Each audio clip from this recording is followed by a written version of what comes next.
আপনার কাছে আসতে চাই, একটা গুরুত্বপূর্ণ পূর্ব শর্ত হিসেবে দেখা হচ্ছিল যে নির্বাচনের আগে বিচার প্রক্রিয়া যাতে একটা পর্যায়ে পৌঁছয়, এবং এই রায়ের মাধ্যমে বোধহয় সেই শর্ত খানিকটা পূরণ হলো। এরপরে আসলে নির্বাচনের সামনে কি কি চ্যালেঞ্জ রয়েছে বলে আপনি মনে করেন, এবং বিভিন্ন ক্ষেত্রে নানান ধরনের অস্থিরতা যে আমরা রাজপথে দেখি, কালকেও ধানমন্ডি ৩২ ঘিরে যা ঘটলো সারাদিন, এই ধরনের ঘটনা কি সামনে আরো ঘটার শঙ্কা আপনি দেখেন কিনা? আপনাকে অসংখ্য ধন্যবাদ। এখানে দুটো বিষয়, একটা হচ্ছে যে এই নির্বাচনের একটা পূর্ব শর্ত ছিল দৃশ্যমান বিচার, এই রায়ের মাধ্যমে সেই শর্ত পূরণ হলো কিনা এক। দুই হচ্ছে এই বিচারটির পরে বাংলাদেশের আইনশৃঙ্খলা পরিস্থিতির অবস্থা কি দাঁড়াবে, নির্বাচনের অনুকূল পরিবেশ তৈরি করা যাবে কিনা, কিংবা আর নতুন কি কি শর্ত সামনে আসতে পারে মঞ্জুর, এটাই তো আপনার প্রশ্ন ছিল না? আচ্ছা, কোনো বিচার, সেটা যে বিচারই হোক না কেন, তার আগে যদি কোনো শর্ত থাকে তাহলে সেই বিচারটি নিয়ে অটোমেটিক্যালি একটা প্রশ্ন উঠবে। ধরুন বলা হচ্ছে যে 7 দিনের মধ্যে যদি বিচার না করা যায় তাহলে 7 দিন পরে আমরা আদালত বন্ধ করে দেব, কথার কথা বলছি, যে কোনো একটা মামলার ব্যাপারে এই দাবি যদি কোনো জায়গা থেকে উত্থাপিত হয়, তখন অটোমেটিক্যালি সেই মামলাটি ঘিরে একটা প্রশ্ন তৈরি হবে। আপনি কোনো নির্দিষ্ট সময় বেঁধে দিয়ে কিংবা কোনো নির্দিষ্ট শর্ত জুড়ে দিয়ে কখনোই বিচারকে আটকে ফেলার চেষ্টা, সেটা খুব ভালো পরিণতি নিয়ে আসে না। এক। দুই হলো, এটা একেবারেই প্রাথমিক একটা রায়, এরপরে হাইকোর্ট আছে, অ্যাপেলেট ডিভিশন আছে, সুতরাং আরও লম্বা প্রক্রিয়া বাকি আছে। তবে এই রায়টি স্বভাবতই দেশের সাধারণ মানুষের যেই ইচ্ছা, মেজরিটি পিপলের যে ইচ্ছা, সেটার একটা প্রতিফলন রায় হয়েছে। এই রায়টিকে ঘিরে নানান রকম মন্তব্য আমরা দেশের ভেতরে এবং দেশের বাইরে থেকে শুনতে পাচ্ছি। আমরা মানবাধিকার সংস্থাগুলোর নানা অবজারভেশন দেখছি। আমরা ডেভিড বার্গম্যান, যিনি খুবই সোচ্চার ছিলেন হাসিনার পুরো রেজিমে, যখন আমরা মোটামুটি একটা নিশ্চুপ জাতি ছিলাম, তো সেই ডেভিড বার্গম্যানও প্রশ্ন তুলেছেন, আজকে একটা আর্টিকেল লিখেছেন এই রায়টাকে ঘিরে, এবং ওনার আর্টিকেলটা ইন্টারেস্টিং, আমার কাছে ইন্টারেস্টিং মনে হয়েছে। যে তিনি বলছেন, evidence strong but defence did bear minimum. মানে ভালো এভিডেন্স তো ছিলই, প্রসিকিউশনের হাতে 54 জন সাক্ষী এবং audio clips were excellent, so evidence were really very strong. But ডিফেন্সের একজন সাক্ষীও জেরার মুখে, মানে কাউকে জেরা করা হয়নি, ডিফেন্সের কোনো সাক্ষী ছিল না অ্যাকচুয়ালি। সো এটা একটা প্রশ্ন তো থাকবেই। ট্রায়াল ইন অ্যাবসেন্সিয়া হয়েছে, আরেকটা প্রশ্ন থাকবে। আর 3 হচ্ছে যে শেখ হাসিনার লয়ারের ব্যাপারেও এক ধরনের প্রশ্ন উঠেছে ইতিমধ্যেই। আমি জানি না সারা আওয়ামী লীগে কি একজনও সাহসী এবং ভালো লয়ার নেই, নিশ্চয়ই তা নয়। আওয়ামী লীগকে আমরা দাপটের সাথে 15 বছর কোর্ট শাসন করতে দেখেছি। যদি আমরা একেবারে খুবই ভদ্র ভাষায় বলি, সেটা হচ্ছে কোর্ট তারা শাসন করেছে গত 15 বছর। সো একজনও আওয়ামী লীগের পক্ষের কিংবা একজনও সাহসী কোনো লয়ার কেন দাঁড়ালেন না জানি না। রাষ্ট্রপক্ষ যাকে এনগেজ করেছে, আমি জানি না, ওনাকে আমি সেভাবে চিনিও না, তবে ওনার যে প্রতিক্রিয়া রায়ের পর দেখলাম, সেটা নিয়ে আসলে অনেক মানুষের অনেক রকম প্রতিক্রিয়া তৈরি হয়েছে। সো এই রায়টির সঙ্গে নির্বাচন কতটুকু যুক্ত, সেই প্রশ্ন রাখছি। আবার একই সঙ্গে এটাও ভুললে চলবে না যে এই নির্বাচনটিকে ঘিরে কেবলমাত্র তো বিচারের দৃশ্যমানতাই একমাত্র শর্ত নয়। আমরা দেখলাম বিচারের দৃশ্যমানতার পাশাপাশি পিআর পদ্ধতিতে নির্বাচন, গণভোট আগে হওয়া, এরকম নানান রকম শর্ত জুড়ে দেওয়া হয়েছে। কেবলমাত্র আওয়ামী লীগ নয়, জাতীয় পার্টি সহ 14 দলকে নিষিদ্ধ করার একটি শর্ত দেওয়া হয়েছে। লেভেল প্লেইং ফিল্ডের শর্ত এসছে। লেভেল প্লেইং ফিল্ড তো অবভিয়াসলি একটা মোটা দাগের ভালো নির্বাচন হতে হলো level playing field is a must. এবং এই শব্দটা আমরা মানে এত বেশিবার উচ্চারণ করেছি গত 15 বছরে, যেটার আসলে কাউন্টলেস টাইম আমরা কত কোটি অগণিতবার আমরা এটাকে বলেছি। So level playing field is fine. আপনার মতে, আমার মতে মোটামুটি জেনারেল একটা লেভেল প্লেইং ফিল্ড যদি হয়, that is also fine. But প্রশ্ন থাকছে অন্য ব্যাপারগুলো নিয়ে। গণভোট আগে করার উপরে ব্যাপারে একটা শক্ত চাপ আছে, পিআর পদ্ধতি নিয়ে জামাতের একটা অনড় অবস্থান আছে। আবার একই সঙ্গে যেটা আমি বলছিলাম যে ওই 14 দল এবং জাতীয় পার্টি, বিশেষ করে জাতীয় পার্টিকে এখন বেশি দেখা যাচ্ছে, 14 দলের তেমন কোনো কর্মকাণ্ড চোখে পড়ছে না, বা জাতীয় পার্টির কর্মকাণ্ড দেখা যাচ্ছে। সেটাকে নিষিদ্ধ করা হবে কিনা, আর যদি নিষিদ্ধ করা না হয় তাহলে জামাত সহ যারা এই দাবিটা তুলেছে তারা নির্বাচনে আসবে কিনা, এটাও একটা বড় প্রশ্ন। সো নানান দিক থেকে আসলে নির্বাচনটাকে ঘিরে নানান রকম আমরা ধোঁয়া দেখতে পাই। একই সঙ্গে দেখুন, এই প্রশ্নটাও না তুললে নয়। যেদিন শেখ হাসিনার রায় হলো, সেদিন অবভিয়াসলি সবার মনোযোগের কেন্দ্রে ছিল সুপ্রিম কোর্ট, মানে ওই প্রেমিসেসটা আর কি, কারণ আইসিটি ওটার মধ্যেই, ইন্টারন্যাশনাল ক্রাইম ট্রাইব্যুনাল ওটার মধ্যেই। কিন্তু তার বাইরে 32 নম্বরেও নজর ছিল, কারণ বুলডোজার নিয়ে আসা হয়েছে, ভাঙা বাড়ি আবার ভাঙা হচ্ছে, মাটির সঙ্গে মিশিয়ে দেওয়া হচ্ছে। সো ওগুলোর দিকে মানুষের নজর ছিল। কিন্তু এই ফাঁকে খুবই ফিশি ভাবে বন্দরের এগ্রিমেন্ট হয়েছে, এবং বলা হচ্ছে খুব দ্রুততার সঙ্গে হয়েছে। এবং যেটা আমি গতকালকেও একটা টকশোতে বলছিলাম, যে এই সরকারের আদৌ সেই পাওয়ার আছে কিনা, যে কারণ এই সরকারের যে সোর্স অফ পাওয়ার আর্টিকেল 106 অনুযায়ী ডে টু ডে অ্যাক্টিভিটিস, দৈনন্দিন কার্যকলাপ, রুটিন কার্যকলাপ করাটাই এই সরকারের দায়িত্ব। সেখানে বন্দরের মতো একটা অত্যন্ত স্পর্শকাতর এবং একটা স্ট্র্যাটেজিক এবং একটা নানান রকম হিসাব নিকাশের একটা সিদ্ধান্ত একটা অনির্বাচিত সরকার কেন নিচ্ছে? আবার আমি একই সঙ্গে এই প্রশ্ন রেখেছিলাম যে আজকে কিন্তু আপনি জানেন কিনা জানি না, ডিফেন্স অ্যাডভাইজার খলিলুর রহমান, যার জন্য ব্যক্তির জন্য পদ তৈরি হয়েছে, বাংলাদেশে কিন্তু এই পদ কখনো ছিল না। সো সেই অতি অতি অতি গুরুত্বপূর্ণ ব্যক্তি আজকে ভারতে গেছেন, ভারতের মাটিতে তিনি এখন অবস্থান করছেন। তিনি ঠিক কেন ভারতে গেছেন? তিনি কি ভাবছেন তার সঙ্গে চলতি ফ্লাইটেই হাসিনা ফেরত আসবেন? মানে কেন, why is in India now? এই প্রশ্ন থাকছে। আবার একই সঙ্গে এই প্রশ্ন থাকছে যে আমাদের আলী রিয়াজ, যিনি ঐক্যমত কমিশনের একজন অতি গুরুত্বপূর্ণ মানে দ্বিতীয় ব্যক্তি, ঐক্যমত কমিশনের প্রধান তো আমাদের chief adviser, second man is Ali Riaz, এবং হি ওয়াজ ইন ফ্রন্ট। ওনাকে আমরা সবসময় দেখেছি, উনি উড়ে যেতে যেতে আবার ফিরে আসলেন মাটির টানে, মানে ওনাকে উপদেষ্টা হিসেবে নিয়োগ দেওয়া হয়েছে, বিশেষ সহকারী। মানে কেন মানে আর তো মাত্র 2 মাস, তাই না? এর মধ্যে ওনাকে এই পদ তৈরি করে দেয়া হচ্ছে, প্রশ্ন তো তৈরি হয়, তাই না? ধন্যবাদ। এই পর্যায়ে ডক্টর মির্জা গালিব আপনার কাছে আসতে চাই। ধানমন্ডি 32 থেকে শুরু করতে চাই। বিভিন্ন অনলাইন অ্যাক্টিভিস্টের ডাকে সেখানে বুলডোজার গেল, কিন্তু আজকে যেটা দেখছিলাম ডাকসু ভিপি সাদিক কায়েম বলছেন যে সেখানে ডাকসুর কার্যনির্বাহী সদস্য উম্মে রাফিয়া পুলিশের হেনস্থার শিকার হয়েছেন, বিশ্ববিদ্যালয়ের অনেক শিক্ষার্থী সেখানে গুরুতর আহত হয়েছেন। আসলে এই রায়ের সাথে বা আওয়ামী লীগের কর্মসূচির সাথে কেন্দ্র করে 32 নম্বর ভাঙা বা সেখানে একটা মব তৈরি করা, এটার সাথে ডাকসুর সদস্যরা জড়িত হবেন কেন? সেটা কি আপনার কাছে বোধগম্য হয়? মঞ্জুর, এই আলোচনার জন্য আমাকে ইনভাইট করার জন্য আমি বোধহয় একটু শুরু করি যে ঐতিহাসিক রায়টি হইল শেখ হাসিনার বিপক্ষে। তো গত 15-16 বছরের যে ফ্যাসিবাদী শাসন ব্যবস্থার মধ্য দিয়ে আমরা গেছি, একটা রাজনৈতিক প্রক্রিয়ার মধ্য দিয়ে, গণ অভ্যুত্থানের মধ্য দিয়ে আমরা এই ফ্যাসিবাদী সিস্টেম থেকে বের হয়ে গেছি সফলভাবে। So that's an extraordinary achievement. এর পরবর্তী যে জিনিসটা থাকে সেটা হলো এই 15 বছরে যে সমস্ত অন্যায়ের মধ্য দিয়ে এই ফ্যাসিবাদী সরকার ব্যবস্থা টিকে ছিল, তারা যে সমস্ত খুন করছে, গুম করছে, এবং গণ অভ্যুত্থান চলাকালে তারা যেভাবে সরকারি রিসোর্স ব্যবহার করে একটা গণহত্যা করছে, প্রায় মোর দ্যান 1400-1500 লোক এখানে মারা গেছে, আমাদেরই ভাই বোন তরুণরা এই দেশে। তো সেই কাজের একটা বিচার আমাদের প্রয়োজন ছিল। এখানে যদি এই ন্যায় বিচারটা না হয়, তাহলে আগামী দিনের যে রাজনৈতিক প্রক্রিয়া, সেই প্রক্রিয়াটাকে আমরা জনগণের কাছে একটা জবাবদিহিতামূলক গণতান্ত্রিক প্রক্রিয়া, এটা আমরা কখনোই তৈরি করতে পারবো না যদি এই বিচারের মধ্য দিয়ে আমরা না যাই। তো সেই বিচার প্রক্রিয়াটা একটা সার্টেন পর্যায়ে আসছে, এটা একটা বিশাল সফলতা। আমি প্রসিকিউশন টিম থেকে শুরু করে যারা বিচার প্রক্রিয়ার সাথে জড়িত, অন্তর্বর্তীকালীন সরকার এবং অন্যান্য রাজনৈতিক দল যারা এটাকে সমর্থন করছেন, আমি তাদের সবাইকে এটা ধন্যবাদ জানাই।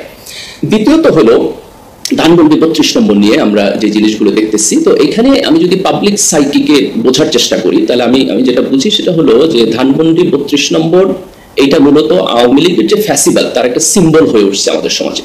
কারণ আওয়ামী লীগের এই একনায়কতান্ত্রিক যে ব্যবস্থা, এটাকে কিন্তু আমরা কিছুটা তুলনা করতে পারি আপনার ইউরোপে যে ফ্যাসিজম এক সময় তৈরি হয়েছিল, পপুলার ফ্যাসিজম, তার সাথে যেখানে একটা কাল্ট সিস্টেম থাকবে, কিছু কাল্ট ফিগার থাকবে। তো শেখ মুজিবুর রহমান সেই কাল্ট ফিগার হয়ে উঠছেন, শেখ হাসিনা সেই কাল্ট ফিগার হয়ে উঠছেন, ধানমন্ডি 32 নম্বর কিংবা টুঙ্গিপাড়া এটা হচ্ছে তার কাল্ট সিম্বল হয়ে উঠছেন। তো যে কারণে আমরা দেখছি যে যখন গণ অভ্যুত্থান হয়েছে তখন শেখ মুজিবুর রহমানের বিভিন্ন ভাস্কর্য এটা লোকেরা ভাঙছে, ধানমন্ডি 32 নম্বর ভাঙছে। তো আজকে যখন শেখ হাসিনার বিচারটা হইলো, তখন কেন লোকেরা ধানমন্ডি 32 নম্বরে গেল? তার কারণ হলো আওয়ামী লীগের রিয়াকশন। আমরা আওয়ামী লীগকে খুব ক্যাটাগরিক্যালি দেখতেছি যে তারা জুলাই গণ অভ্যুত্থানকে মনে করে একটা অনৈতিক কাজ এবং সন্ত্রাসী কাজ। শেখ হাসিনার বিভিন্ন বক্তব্য এবং অডিও ক্লিপ আপনি দেখছেন, উনি বলছেন আমার নামে 220 না 25টা মামলা হয়েছে, এই 225 জনকে তো চিনে রাখলাম, এদেরকে আমি ধরতে পারবো, মারতে পারবো, এদেরকে আমি শেষ করে দিতে পারবো। সন্ত্রাসী হুমকি এখনো উনি এখানে দিতেছেন। আপনি দেখছেন যে এই যে রায়ের 2-3 দিন আগে ঢাকা শহরে নানান জায়গা থেকে বাস পোড়ানো হয়েছে, সন্ত্রাসী কর্মকাণ্ড করা হয়েছে। এর আগে আমরা দেখছি যে এনসিপির তরুণ নেতৃবৃন্দ যখন গোপালগঞ্জ গেছে তখন তাদের রাজনৈতিক কর্মসূচির উপর আক্রমণ করা হয়েছে। তো আওয়ামী লীগ একটা সন্ত্রাসী কার্যক্রমের মধ্য দিয়ে যেমন একটা ফ্যাসিস্ট সিস্টেম তৈরি করছে, আজকেও তারা তার যে ফল, তার আফটার ম্যাথটাকে কাউন্টারঅ্যাক্ট করার চেষ্টা করতেছে একটা সন্ত্রাসী কর্মকাণ্ডের মধ্য দিয়ে। তো ধানমন্ডি 32 নম্বর তার সিম্বল হয়ে আছে, যে কারণে ধানমন্ডি 32-এর বিপক্ষে আপনি জনগণের একটা স্বতঃস্ফূর্ত অংশগ্রহণ দেখতেছেন। এখন এইটাকে সরকারের দিক থেকে কতটুকু অ্যালাউ করবে, কতটুকু আপনি করতে দিবেন, সেটা নিয়ে আমরা আলাপ আলোচনা করতে পারি। কিন্তু আমরা জনগণের মাইন্ডসেট যদি দেখার চেষ্টা করি, তাহলে ধানমন্ডি 32-এর এগেইনস্টে তার এই সময় ধরুন কালকে সারা দেশে অন্যান্য জায়গায় পরিস্থিতি স্বাভাবিক থাকলেও ঢাকা শহরের একটা বড় অংশ তো এই মব তৈরির কারণে বেশ অস্থির হয়ে থাকলো, এবং সেটাকে এই মুহূর্তে খুব একটা কাম্য, কারণ এই ধরনের পরিস্থিতির সুযোগ তার অনেক নিতে পারে। আমি বলবো যে দেখেন, ধানমন্ডি 32-এ যখন ছাত্র জনতা গেল, পুলিশ যদি এটাকে যেভাবে এটাকে ইন্টারঅ্যাক্ট করছে, পুলিশের ডিফারেন্টলি এটাকে এটাকে ম্যানেজ করা উচিত ছিল। আপনি এক্সেসিভ ফোর্স ব্যবহার না করে কিভাবে এই জিনিসটাকে ম্যানেজ ডক্টর গালিব, আমি তো কালকে সকাল থেকে প্রায় পুরো সময় সংবাদে উপস্থিত ছিলাম, লাইভ দেখছিলাম। পুলিশ তো শুরু থেকেই তাদেরকে অনুরোধ করেছে চলে যাবার জন্য, কিন্তু সেখানে বুলডোজার নিয়ে হাজির হয়ে রাস্তা বন্ধ করলে পুলিশের কি খুব বেশি কিছু করার থাকে? না, কিন্তু দেখেন এই প্রশ্নটা আমাদের অলওয়েজ তুলতে হবে যে পুলিশ যখন হচ্ছে জনগণের সাথে ইন্টারঅ্যাক্ট করতেছে সেখানে আপনি ফোর্স প্রয়োগ করবেন, কিন্তু সেটা কি এক্সেসিভ ফোর্স, এই প্রশ্নটা আমাদের অলওয়েজ করতে হবে, তাই না? আমি যতটুকু ভিডিও দেখছি, অন্যান্য কার্যক্রম দেখছি, আমার কাছে মনে হচ্ছে তারা এক্সেসিভ ফোর্স প্রয়োগ করছে, এটা ডিফারেন্টলি করার সম্ভাবনা সেখানে ছিল। কিন্তু আপনি যদি বলেন যে পুলিশের ফোর্স প্রয়োগ করতে হবে অথবা এটাকে সে কাউন্টার করবে, আমি তার সাথে এগ্রি করি, কিন্তু সেই প্রক্রিয়াটার মধ্যে আমার কাছে মনে হয়েছে তারা এক্সেসিভ ফোর্স প্রয়োগ করছে। আরেকটা প্রশ্ন, বাংলাদেশে এখনকার পরিস্থিতিতে ধরুন আওয়ামী লীগের নেতা বলুন বা যেটাকে আপনি সিম্বল হিসেবে করে উঠেছে 32 নম্বর, সেটার কথা বলছেন, সেখানে এইভাবে গিয়ে ভাঙচুর করাকে কি আপনি সমর্থন করেন? আমি ধানমন্ডি 32-এর ব্যাপারে ডিফারেন্ট পজিশন নিব। আপনি অন্য যে কোনো স্থাপনা বা অন্য যে কোনো প্রপার্টি আওয়ামী লীগের অথবা তাদের ব্যক্তি বা সমর্থকের ব্যাপারে যদি বলেন, তাহলে আমি বলবো যে আমি তার বিরোধিতা করি। কোনো ধরনের অন্য জায়গায় ভাঙচুর বা ইন্টারফেয়ার, এটাকে আমি এগ্রি করি না। কিন্তু ধানমন্ডি 32 ফ্যাসিবাদের এত বড় সিম্বল হয়ে উঠছে, আমি মনে করি যে তার এগেইনস্টে মানুষের যে জন আকাঙ্ক্ষার বহিঃপ্রকাশ, এটা লেজিটিমেট। জি, ধন্যবাদ।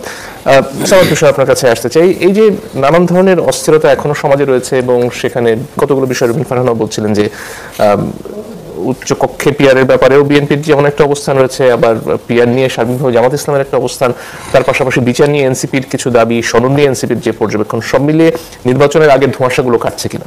আপনাকে ধন্যবাদ। আমরা গত 1.5 বছর অনেক ধরনের সংকট, অনেক ধরনের সমস্যার মধ্যে ছিলাম এবং সেগুলো কিন্তু একটা একটা করে আমাদেরকে ডিল করতে হচ্ছে জাতিগতভাবে।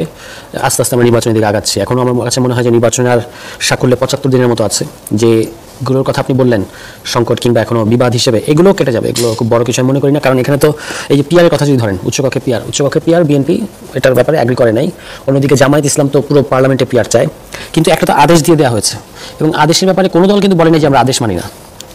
আদেশ মানে হচ্ছে একটা সলিড জিনিস, এটার ব্যাপারে আপনার একটা অবস্থান থাকবে, আমার একটা অবস্থান থাকবে, সেটা হয় না।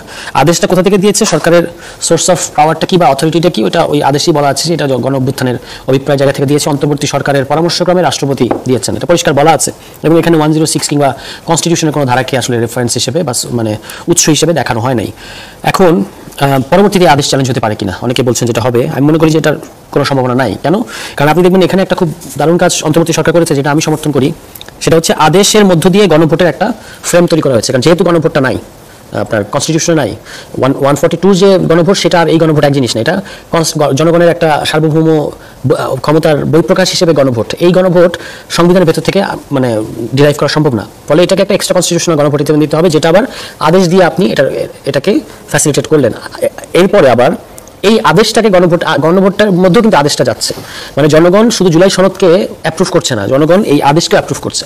ফলে আদেশের মধ্য দিয়ে আপনি গণভোটের রাস্তা তৈরি করেছেন, আবার গণভোটের মধ্যে আপনি আদেশকে ভ্যালিডেট করছেন, মানে জনগণ এটাকে অনুমোদন করবে। ফলে এটাকে পরবর্তীতে কেউ যদি 2/3 কিংবা রাজনৈতিক ক্ষমতার জোরে বাতিল করতে চায় বা এটাকে চ্যালেঞ্জ করতে চায়, তাহলে তারা কিন্তু একটা সমস্যার মধ্যে পড়বে। কিন্তু এখনো তো এই গণভোট আগে করার দাবি থেকে জামাত সহ অন্যান্য আমি মনে করি যে এটা জামায়াতের একটা রাজনৈতিক কৌশল। দুটো জিনিস, যে পিআর মানে লোয়ার হাউসে পিআর এবং গণভোট আগে, এটা তাদের একটা রাজনৈতিক কৌশল। কারণ এখন যদি গণভোট আগে করতে হয়, তাহলে আপনাকে আবার এই আদেশটা বাতিল করতে হবে, আবার নতুন করে আদেশ দিতে হবে বা আদেশ সংশোধন করতে হবে, যেটা আসলে সম্ভব না। আদেশ মানে আদেশ, এটা দেওয়া হয়ে গেছে। সেখানে বলা আছে যে নির্বাচনের দিন এটা হবে। এখন ঠিক আছে, জামায়াত ইসলামের নিজস্ব রাজনৈতিক দাবি থাকবে, সব দলেরই থাকবে, আমাদেরও আছে, কিন্তু তার মধ্যেও কিছু জিনিস আমরা আসলে জাতীয় স্বার্থে মেনে নিই। আমরা বলেছি যে গণভোটটার টাইমিংটা খুব বড় জিনিস না, গণভোটটা পরবর্তীতে বাধ্যতামূলক হচ্ছে কিনা, গণভোটের রেজাল্টটা আপনি উল্টে দিতে পারবেন না, এটা হচ্ছে গুরুত্বপূর্ণ জিনিস। কিন্তু বিএনপি এবং জামায়াত ইসলাম গণভোটের টাইমিং নিয়ে এক ধরনের বাকবিতণ্ডায় লিপ্ত হয়েছে শুরু থেকে। আমরা বলেছি যে না, এর চেয়ে গুরুত্বপূর্ণ জিনিস হচ্ছে এটা পরবর্তীতে কোনো সরকার এটা শুধু তার মানা ছাড়া অন্য কোনো উপায় থাকবে না, এই জায়গায় যাওয়া উচিত এবং সেদিকে যাবে। 180 কার্য দিবসের কথা বলা আছে। এখন আপনি বলতে পারেন যে এটাতে পরবর্তীতে কেউ চ্যালেঞ্জ করবে, এরকম দুষ্টবুদ্ধি কার মাথায় আসতে পারে? হ্যাঁ, আসতে কিংবা কোনো সরকারেরও এটা মনে হতে পারে যে আমার কাছে 2/3 আছে, আমি এই আদেশ সহ এই গণভোটের এই রেজাল্টগুলো বাতিল করে দিই। তাহলে তার যে পরিণতিটা ফেস করতে হবে সেটা তার জন্য ভালো হবে না। উদাহরণটা কি? উদাহরণ হচ্ছে আপনি দেখবেন যে তত্ত্বাবধায়ক সরকার ব্যবস্থা, এটা হচ্ছে আন্দোলনের ফসল, তাই না? তখন আন্দোলন করেছে রাজনৈতিক দলগুলো, আন্দোলন করার ফলে বিএনপি সরকার এখানে তখন একটা গণতান্ত্রিক অ্যাপ্রোচের মধ্যে দিয়ে গিয়ে আন্দোলনটা মেনে নিয়েছে এবং শুধু তাই না, আন্দোলনের সাংবিধানিক স্বীকৃতি দিয়েছে। আজকে জুলাই সনদের সাংবিধানিক স্বীকৃতির কথা যখন হয়েছে, সবাই যেন আকাশ থেকে পড়লো, কিন্তু এটা তো নতুন ব্যাপার না। এর আগেও বাংলাদেশের আন্দোলনকে আপনার এরকম সাংবিধানিক স্বীকৃতি দেওয়ার মধ্যে তাহলে কি এখন এনসিপি জুলাই সনদে সই করতে প্রস্তুত? জুলাই সনদে আমরা সই করবো কিনা সেটা সরকার চায় কিনা, সরকার তো আমাদের কাছে কিন্তু সরকারকে ডাকতে হবে, আমাদেরকে ডাকলে তারপর আমরা বিবেচনা করবো। যেহেতু আমরা আদেশের পুরোপুরি বিরোধিতা করি না, সেক্ষেত্রে অবশ্যই স্বাক্ষরের সুযোগ আছে। এখন আপনাদের তাহলে দ্বিমত নেই? আমরা কোথায় দ্বিমত কি সমালোচনা সেটা আমরা বলেছি, কিন্তু এটাও সত্য যে আদেশ আদেশ, মানে অর্ডার দেওয়া হয়ে গেছে, সেই অর্ডারে আমরা অর্ডারটা চেয়েছি, সেটা হয়েছে, গণভোটটা হচ্ছে এবং সেটাকে বাধ্যতামূলক করা হয়েছে। নোট অফ ডিসেন্টের প্রশ্নগুলো একরকম আপনার অ্যাড্রেস করা হয়েছে। এখন সরকার যদি আমাদেরকে ইনভাইট করে তাহলে অবশ্যই আমরা ভেবে দেখবো যে আমরা সেক্ষেত্রে কি করবো, কিন্তু সরকারকে তো রাখতে হবে, মানে স্বাক্ষরের সুযোগ আমি মনে করি যে অবশ্যই আছে, সেক্ষেত্রে উদ্যোগটা সরকারের দিক থেকে আসতে হবে। আমি যে কথাটা বলছিলাম ওইটা একটু বলি, যে এই যে তত্ত্বাবধায়ক সরকারটা আপনার বাতিল, মানে এটা আন্দোলনটাকে বিএনপি ত্রয়োদশ সংশোধনীর মাধ্যমে কনস্টিটিউশনালাইজ করলো, মানে সাংবিধানিক স্বীকৃতি দিল ওই সময়কার সরকার, বা দিতে বাধ্য হয়েছে, যেটাই বলি। এটা আওয়ামী লীগ এসে বাতিল করে দিয়েছে 2011 সালে। তার পরিণতি কি খুব ভালো হয়েছে আওয়ামী লীগের জন্য? খুব ভালো হয় নাই। ফলে এই জুলাই সনদ বা আদেশ কিংবা গণভোট পরবর্তী থেকে আদালতে চ্যালেঞ্জ করবে রাজনৈতিক ক্ষমতার জোরে, সেটা তাদের জন্য ভালো হবে না। ধন্যবাদ। কথা বলা হচ্ছিল বিশেষত জামাত যে দাবিগুলোর কথা বলেছে, অর্থাৎ নির্বাচনের আগে গণভোট সহ আরো কিছু কিছু বিষয় নিয়ে তো এখনো দ্বিমত থেকে গেছে। এগুলো কি আসলেই খুব বড় অন্তরায়, নাকি এগুলো মোটামুটি আসলে আদেশটা জারির মাধ্যমে সমাধান হয়ে গেছে? আমি মনে করি যে এটা মোটামুটি ভাবে আদেশ জারির মধ্য দিয়ে সমাধান হয়ে গেছে, কারণ এই আদেশের সাথে প্রায় প্রত্যেকটা রাজনৈতিক দলেরই কিছু এগ্রিমেন্ট আছে, কিছু ডিসএগ্রিমেন্ট আছে। তো আমার বোধ হয় যে কিছু ডিসএগ্রিমেন্ট তো সবাইকে কম্প্রোমাইজ করতে হবে, আমরা তো কম্প্রোমাইজ না করলে সামনের দিকে যাইতে পারবো না। তো যেই জায়গাটাতে এখন আমরা একটা এগ্রিমেন্টে আছি, সেটা হলো প্রথমত ফেব্রুয়ারিতে নির্বাচন হবে। এই ব্যাপারে বিএনপি, জামাত এবং এনসিপি তিনটা দলই আগে এগ্রি করছে, অন্যান্য যারা রাজনৈতিক দল আছে তারাও ফেব্রুয়ারি নির্বাচনের সাথে এগ্রি করছে। আমার বোধ হয় যে এখন আমাদের কোনো আলোচনাই ফেব্রুয়ারির নির্বাচন হবে এই আন্ডারস্ট্যান্ডিংটাকে ভায়োলেট করে হওয়া উচিত না। সকল আলোচনা এটা ধরে নিয়েই হওয়া উচিত যে ফেব্রুয়ারিতে আমাদের নির্বাচনের টার্গেট, তারপর আমরা এটা কিভাবে করবো সেখানে আমরা যাব। তো সেই জায়গা থেকে কয়েকটা প্রশ্ন ছিল, একটা হচ্ছে বিচারের একটা দৃশ্যমান অগ্রগতি, সেটা হয়ে গেছে। একটা প্রশ্ন ছিল আমরা সংস্কার কার্যক্রম কিভাবে করব, তো সেখানে জুলাই সনদের একটা আন্ডারস্ট্যান্ডিং এ সবাই আসছে, সরকারের পক্ষ থেকে একটা আদেশ দেওয়া হয়েছে। যদিও এই আদেশের সাথে প্রত্যেক রাজনৈতিক দলই কিছু কিছু জায়গায় ডিসএগ্রি করছে, কিন্তু আমরা কোনো রাজনৈতিক দলের কাছ থেকেই খুব স্ট্রং এবং বড় প্রতিক্রিয়া আমরা পাই নাই। আমার কাছে মনে হচ্ছে যে বিএনপি, জামাত এবং এনসিপি তারা প্রত্যেকেই মোটামুটি খুশিভাবে এটাকে মেনে নিবে। তো যেহেতু জুলাই সনদের মধ্য দিয়া নির্বাচন আর গণভোট একসাথে হইতেছে, তাহলে বিএনপি এখানে কিছুটা কমফোর্ট ফিল করতেছে। যেহেতু উচ্চকক্ষে পিআর এর ব্যাপারে জুলাই সনদে এক ধরনের বাধ্যবাধকতা আরোপ করা হয়েছে, আমার বোধ হয় যে জামাত এখানে কমফোর্ট ফিল করতেছে। যেহেতু এনসিপির দিক থেকে প্রশ্ন ছিল যে বাস্তবায়নের পদ্ধতির মধ্যে যে আদেশের বাধ্যবাধকতা, আইনি বাধ্যবাধকতা এটা তৈরি হোক, সেটাও এনসিপির দিক থেকে হয়েছে। তো এখন তাদের থেকে একটু একটু করে ছাড় দিতে হবে। আমি মনে করি যে জামাতের নিম্নকক্ষে পিআর এর দাবি, এটা এখন ছাড় দেওয়া উচিত। বিএনপি উচ্চকক্ষে পিআর হইতে পারবে না এই যে দাবিতে ছিল, এটা তাদের ছাড় দেওয়া উচিত। এবং এনসিপি তো যেটা চাইছে মোটামুটি সেরকম একটা প্রক্রিয়া এখানে গেছে।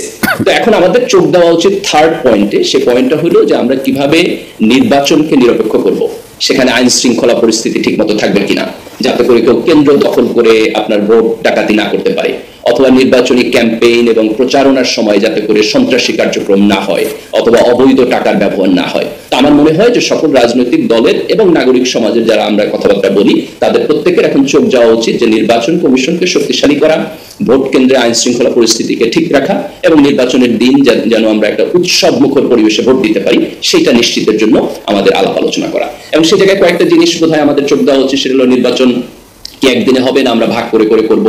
তারপর হচ্ছে প্রত্যেক বুথে আপনার ক্যামেরা রাখা যায় কিনা, যেটা হচ্ছে পুরো জিনিসটাকে রেকর্ডিং করবে, এবং আইন শৃঙ্খলা পরিস্থিতির এনাফ প্রিপারেশন সেখানে আছে কিনা, লেভেল প্লেইং ফিল্ড আগে থেকে হয় কিনা। তো আমার বোধ হয় যে সামগ্রিক আলাপ আলোচনাটা এখন এখানে যাবে। যে ছোটখাটো মত পার্থক্য আছে, আমার কাছে মনে হয় না এই মত পার্থক্যগুলো এখন আর বড় হয়ে। এখানে নির্বাচনকে ঘিরে তো এক ধরনের আশঙ্কার কথা, বা আওয়ামী লীগের তরফ থেকে এখানে ঝামেলা তৈরি করার কথা বিভিন্ন সময় বিভিন্ন আশঙ্কার কথা প্রধান উপদেষ্টা সহ অনেকেই বলেছেন, এবং প্রধান নির্বাচন কমিশনার বলছেন যে নির্বাচন আয়োজন করার জন্য সব রাজনৈতিক দলের সহযোগিতা তাদের লাগবে।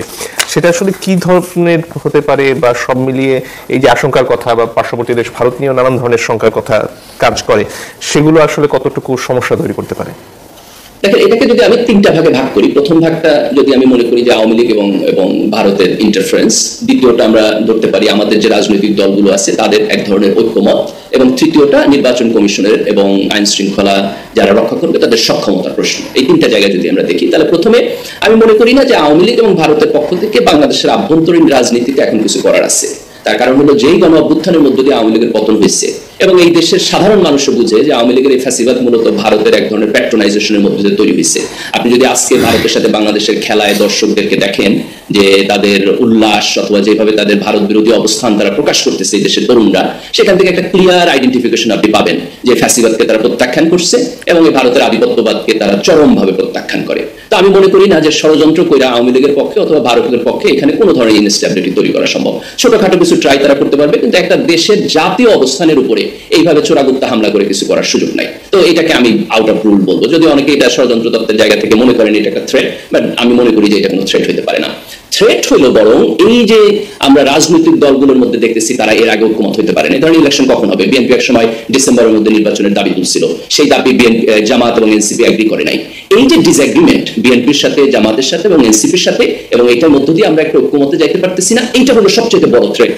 তো এখন তো ফেব্রুয়ারির মধ্য দিয়ে আমরা এই থ্রেটটা ওভারকাম করছি, এবং জুলাই সনদের ব্যাপারে যে ছোটখাটো আপত্তি আছে এগুলোর যদি বড় করে না তুলে, ধরেন আপনি যদি এখন সামনের দিনে দেখেন যে জামাত হঠাৎ করে লোয়ার কক্ষে পিআর এর জন্য বিশাল আন্দোলন শুরু করলো, অথবা বিএনপি শুরু করলো যে উচ্চ কক্ষে কোনো পিআর দিচ্ছে, আমি এটা মানি না, তাইলে যে ইনস্টেবিলিটি তৈরি হবে সেটা নির্বাচনের জন্য থ্রেট।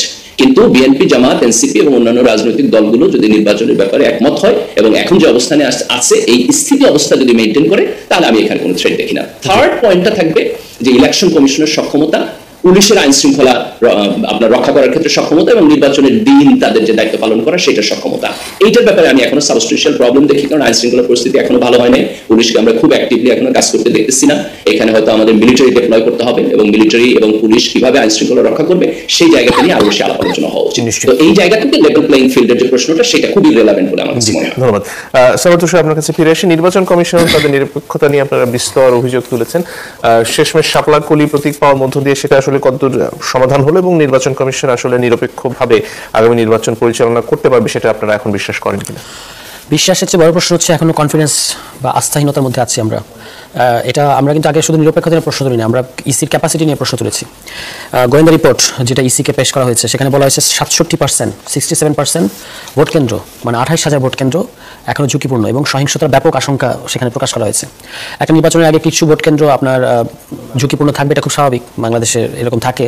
সেটা 20 থেকে 25%, 30% এরকম হয়, এবং সেটাকে ব্যবস্থা নিয়ে ঠিক করা হয়। কিন্তু যখন 67%, আমি জানি না কেন এটা খুব একটা আলোচনা হলো না বাংলাদেশে। এটা কিন্তু আর কয়েকদিন, 3-4-5 দিন আগের আপনার গোয়েন্দা রিপোর্ট, এটা ইসিকে পেশ করা হয়েছে, কিছু সংবাদপত্র এটাকে নিউজও করেছে, কিন্তু এটা খুব বেশি আলোচনায় নাই। যে 3 মাসের মতো মোটামুটি আছে, 3 মাসের আগে আপনি 67% ভোট কেন্দ্রকে অনিরাপদ রেখে, ঝুঁকিপূর্ণ রেখে কিভাবে একটা সুষ্ঠু নির্বাচন করবেন? প্রধান উপদেষ্টা বলেছেন দেশ রক্ষা নির্বাচন। দেশ রক্ষার নির্বাচন মানে নির্বাচন দেশকে রক্ষা করবে, নির্বাচনকে তো রক্ষা করতে হবে আগে। শুধু সেই নির্বাচনকে আপনি কিভাবে রক্ষা করবেন? দৃশ্যমান পদক্ষেপগুলো কি কি? ওয়ান ফাইন মর্নিং সব ঠিক হয়ে যাবে ব্যাপারটা তো সেটা না। তো ইসি কি পদক্ষেপ নিচ্ছে? কিছু গোল টেবিল বৈঠকের বাইরে রাজনৈতিক দলগুলোর সাথে কথাবার্তা হচ্ছে, সেখানে তো রাজনীতি হচ্ছে, বেশি কিছু হচ্ছে না। রাজনৈতিক দলগুলো রাজনৈতিক বক্তব্য দিয়ে আসে ভেতরেও, বাইরে এসে প্রেসকে রাজনৈতিক বক্তব্যই দেয়।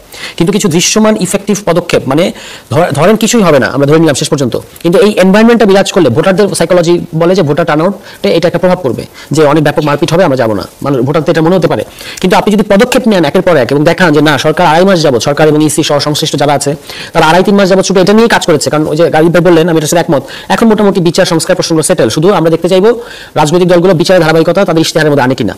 শুধু কেন্দ্র নিয়ে যে শঙ্কার কথা গোয়েন্দা সংস্থা বলছে, সেটার ভিত্তি কি? কারা এই সমস্যা তৈরি করবে? কি কারণে? ডেফিনেটলি রাজনৈতিক দলগুলো করবে। আপনি প্রত্যেকটা এলাকার খবর পাবেন এরকম যে সেখানে সকল শীর্ষ সন্ত্রাসী এখন বীর দপে ঘুরে বেড়াচ্ছে এলাকায়, প্রত্যেকটা এলাকায় অস্ত্র ঢুকছে, এবং এগুলোর গোয়েন্দা তথ্য স্থানীয় পর্যায়েও পুলিশ ডিপার্টমেন্টের কাছে আছে, স্থানীয় প্রশাসনের কাছে আছে। বিএনপি, জামাত, এনসিপি এর মধ্যে এই ঘটনাগুলো ঘটছে। এনসিপি এগুলোর সাথে জড়িত না ডেফিনেটলি, কিন্তু কেউ না কেউ এগুলো করছে। আমি তো নাম বলাটা ঠিক হবে না, কিন্তু আপনি দেখবেন যে আজকে একটা ঘটনা বলি যে আপনার আমাদের এলাকায় একটা ফ্যাক্টরিতে চাঁদাবাজি করেছে এবং সে কারণে মামলাও হয়েছিল।